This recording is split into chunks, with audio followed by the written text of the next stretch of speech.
पल पल न्यूज से मैं हूं आपके साथ नदीम अकरम। देश में पॉपुलर फ्रंट ऑफ इंडिया को लेकर के जिस तरीके की खबरें खासतौर पर गोदी मीडिया पर प्रसारित की जा रही हैं, उन तथ्यों के बीच में जाने की ज़रूरत है, क्योंकि जब गिरफ्तारी हुई 106 लोगों की पहले छापेमारी के दौरान गिरफ्तारी दिखाई गई, फिर दूसरे छापेमारी के दौरान जो है तकरीबन 177 लोगों की गिरफ्तारी दिखाई गई और उन तमाम लोगों को ये कह कर के नवाजते हुए गोदी मीडिया के तमाम चैनल नजर आए कि संदिग्ध हैं, आतंकी हैं, देश के खिलाफ साजिश रच रहे थे, इसलिए इनकी ये गिरफ्तारी हुई है, इनके मंसूबों को नाकाम किया है। और गिरफ्तारी के बाद किस तरीके का प्रोसेस लगातार दिल्ली पुलिस द्वारा अपनाया जा रहा है, इसी पर हमसे बात करने के लिए एडवोकेट मुजीबुर रहमान साहब मौजूद हैं। सर, किस तरीके की परेशानियों का खासतौर पर सामना करना पड़ रहा है, क्योंकि ये वो केसेस हैं जिसके बारे में ना तो कोई सुनना चाहता है ना देखना चाहता है, बस कानों को सुनाने के लिए बोल दिया जाए ये आतंकी हैं तो उसी को मान लिया जा रहा है। असल में तथ्य कितनी कोशिशों का सामना करना पड़ रहा है आपको? जी देखिए, जब ये पीएफआई बैन हुई तो उसके बाद जो नेशनल लीडर हैं उनको अरेस्ट किया। उसका केस हमारे पास नहीं है, उसके डिटेल हमारे पास नहीं है, लेकिन 27 तारीख की रात में, 27 सितंबर की रात में से तकरीबन 3 से 4 बजे के बीच में लोगों के घरों पे पुलिस पहुंचती है, छावनी सी बना करके 50-50 की तादाद में, और उनको घरों से निकालती है। तो वो शाहीन बाग से थे, कुछ एक आदमी जामिया नगर से था और 6 लोग प्रेम नगर से थे, रोहिणी से। तो शाहीन बाग और जामिया के लोगों को, इन सब को पकड़ के, तो जो तकरीबन 11 लोग थे शाहीन बाग के, साउथ ईस्ट दिल्ली के, उनको अगले दिन शाम में अमर कॉलोनी लेकर जाया जाता है एसीएम में, और उनका एक कलंदरा बना दिया जाता है 107-151 का। और उस कलंदरा में उनको एलिगेशंस ये लगाए जाते हैं कि भाई ये आदमी धरना करना चाह रहा था, प्रोटेस्ट करना चाह रहा था, वो कह रहा था कि भाई हम धरना करेंगे, तुम हमें रोक सकते हो तो रोक के दिखाओ और हम पीएफआई की ताकत दिखाएंगे। एक कलंदरा में एक झूठ लिखा हुआ था कि ये वो कह रहा था।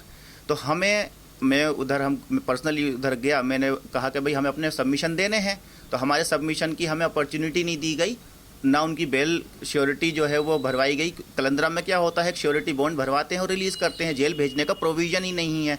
उसको लेकर के सुप्रीम कोर्ट, हाई कोर्ट के जजमेंट है कि जेल नहीं भेज सकता है सीएम। उसके बावजूद उन लोगों को जेल भेज दिया गया जेसी में।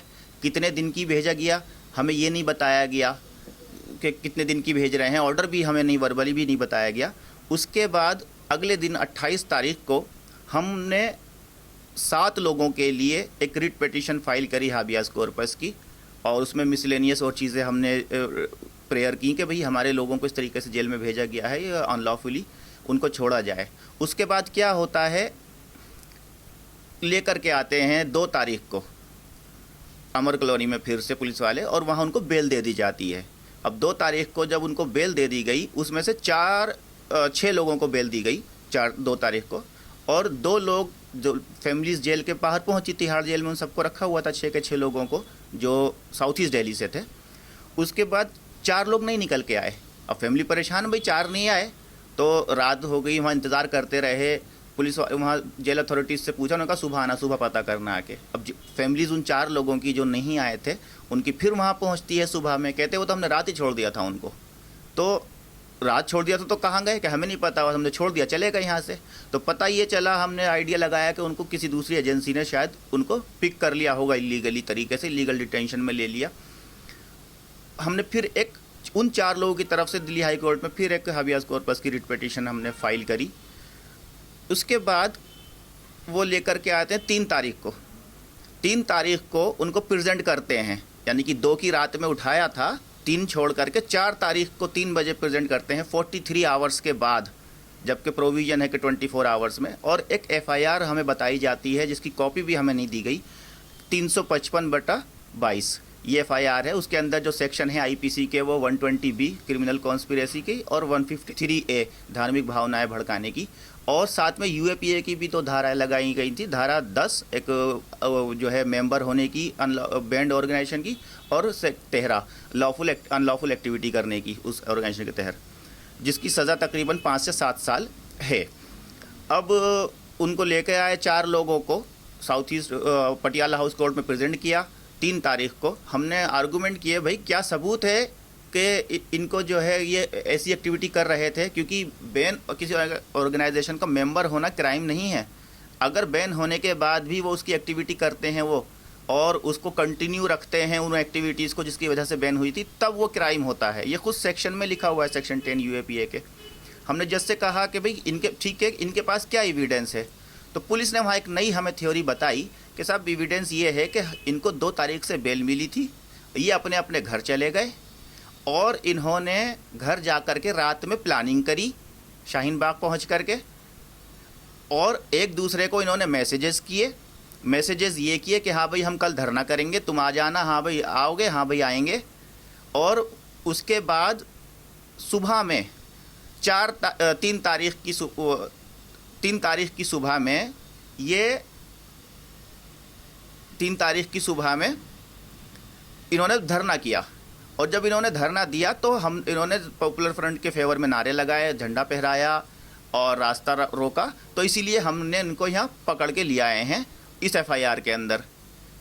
तो सर इसमें ये जानने की कोशिश की जाएगी जैसे कि कोई ऐसा लॉ है कि पहले दिल्ली पुलिस ने गिरफ्तारी दिखाई है, इन लोगों की गिरफ्तारी हुई, फिर जब अब बताया गया कि बेल मिल चुकी है, वो लोग रिहा होने ही वाले थे, फिर दूसरी एजेंसीज उन्हें उठा करके दूसरी जगह ले जाती है और अभी तक कुछ पता नहीं है अभी कहाँ हैं वो लोग।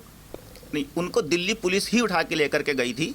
मैंने जैसे बताया कि 6 लोग बेल हुए थे, साउथ ईस्ट दिल्ली का मैं बता रहा हूँ अभी, रोहिणी का 6 लोगों का बाद में अभी बताऊँगा। उन जो 6 लोगों को साउथ ईस्ट दिल्ली में छोड़ा था, उनमें से 4 को नहीं छोड़ा, 4 को वहाँ से दिल्ली पुलिस उठा के ले गई। और उन 4 लोगों को जब उठाया 2 तारीख की रात में, फिर उनको 4 तारीख में पटियाला हाउस कोर्ट में प्रेजेंट किया 43 आवर्स के बाद।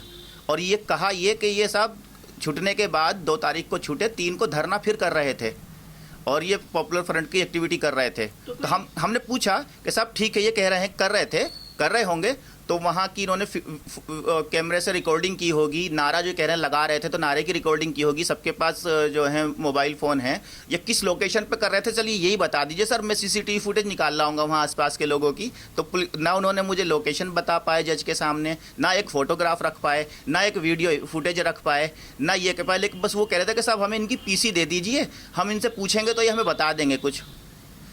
जब सबूत दिखाने की बारी आई तो ना लोकेशन बताई गई और ना तमाम चीज़ें। इस पर जज का किस तरीके से जजमेंट रहा है, किस तरीके से सुनवाई को वो कंसीडर कर रहे हैं पूरी तरीके से? देखिए, ये ड्यूटी मजिस्ट्रेट थे, मेन जो जज नहीं थे जिनके ट्रायल चलेगा, ये ड्यूटी मजिस्ट्रेट थे।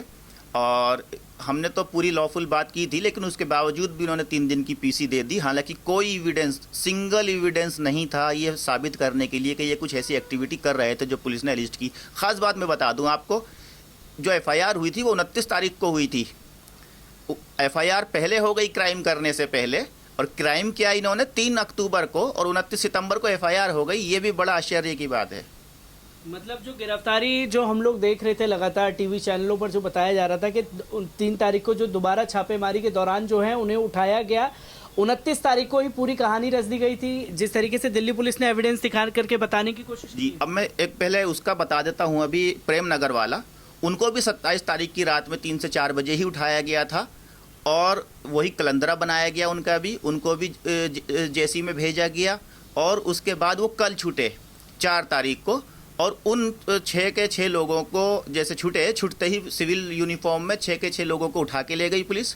उसके बाद प्रेम नगर के थाने में उनको लाया गया, रात के 1 बजे तक उनको रखा गया वहाँ पर इलीगल डिटेंशन में, और उनसे पेपर पे साइन करवाया गया कि हमने अपने फ़ोन और सब चीज़ें रिसीव कर ली हैं, और उनको बोला कि अब आप सुबह आना 8 बजे, ले जाना अपने फ़ोन। अब वो जब सुबह उनमें से 2 लोग पहुँचते हैं थाने, तो 2 लोग गायब हो गए, डिटेन कर लिया गया उनको इलीगली, कहाँ है नहीं पता।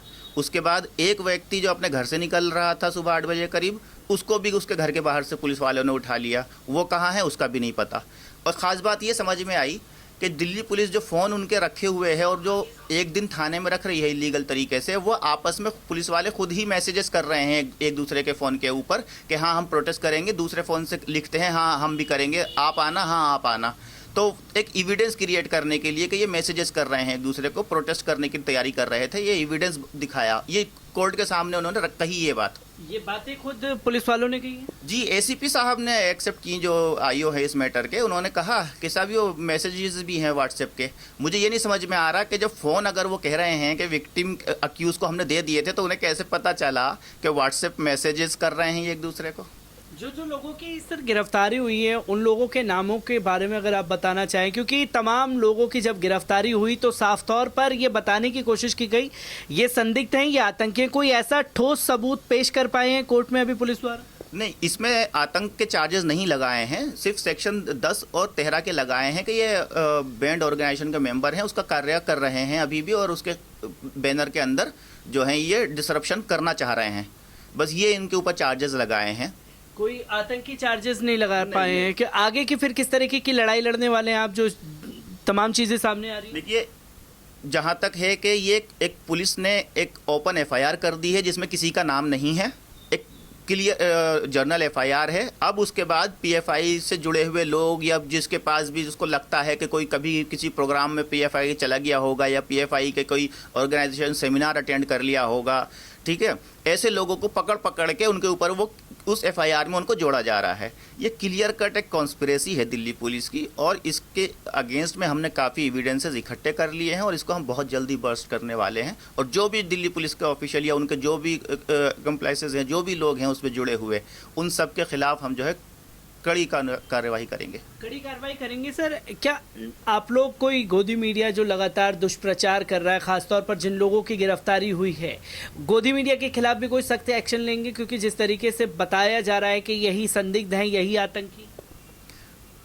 नहीं, देखिए, जब कोई कंप्लेनेंट आएगा हमारे पास वो क्लिप ले करके, तो हम उस पर ऊपर एक्शन लेंगे। अभी मेरी नॉलेज में तो नहीं है। तो एडवोकेट साहब हमारे साथ मौजूद थे, जिन्होंने ये साफ तौर पर बताया कि किस तरीके का खेल जो गिरफ्तार किए गए युवक हैं उन लोगों के साथ में खेला जा रहा है।